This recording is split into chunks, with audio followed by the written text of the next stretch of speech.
In the last part, we talked about how people draw circles when something important is happening inside them. What's interesting is that people all over the world have noticed this, even when they did not know about each other. So different cultures didn't copy mandalas from one another. They discovered the same thing about being human, that when life circles something deeply, it often takes a circular form. When we focus on something, that point in the center has a circle around it. Today, we are not asking what these circles mean, we're just asking, what do these circles do? People everywhere have feelings, fears, hopes, questions.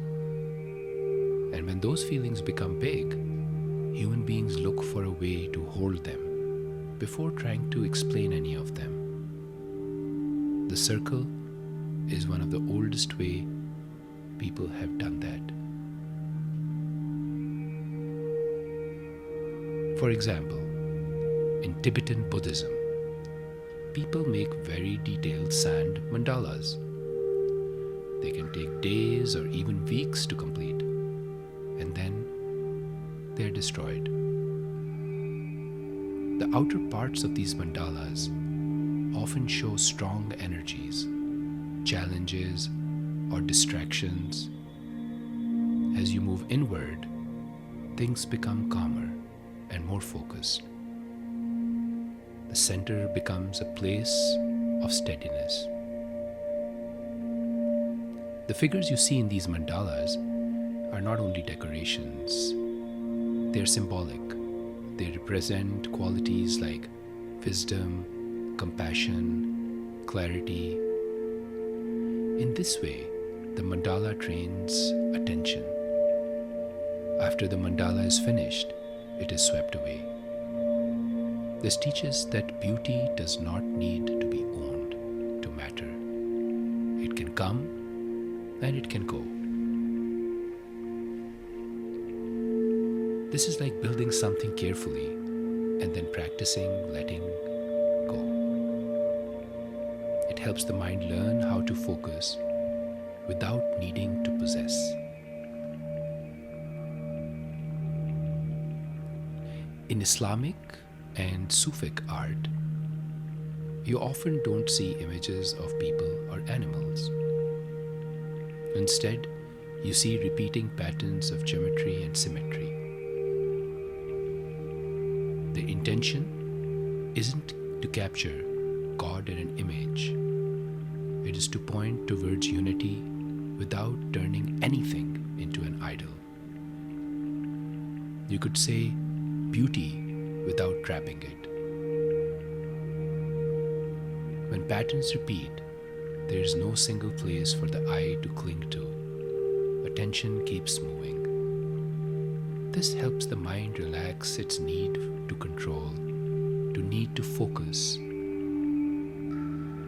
At the same time, there is often a center, a place of quiet focus. Everything seems to come from it, and everything returns to it.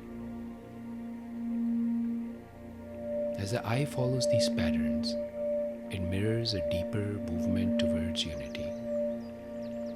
In ancient cultures like Egypt, circles were used to show order and balance. They believed life works best when things are in harmony. Not too much, not too little. The sun rises and sets, the seasons return. Life moves in rhythms. Circles help people feel that life was not random. There was a pattern they could trust. The circle became a way to feel that the world made sense, that anything that goes away might return again. Similarly, we see this in many other traditions too. For example, Native American medicine wheels. They reflect balance, seasons, directions. The Celtic knots, they show continuity and endless movement. The Hindu yantras, they use geometry to focus attention. The Christian rose windows, where light is organized through symmetry. Different languages, the same human instinct. In our culture, in the present modern day world, we still use circles when something matters. Support groups sit in circles. Families gather around tables. People sit around fires. Children sit in circles at school. People hold hands, sing, clap, and repeat words together in circles. When people are dancing, they whirl around in circles. Circles reduce hierarchies. Everyone can see everyone. No one is behind, no one is front. This helps people feel safer and more connected. So across cultures, ancient and modern, mandalas were not only theories, but they were lived experiences. They continue to be lived experiences. They are responses to what happens in our minds and outside in the world.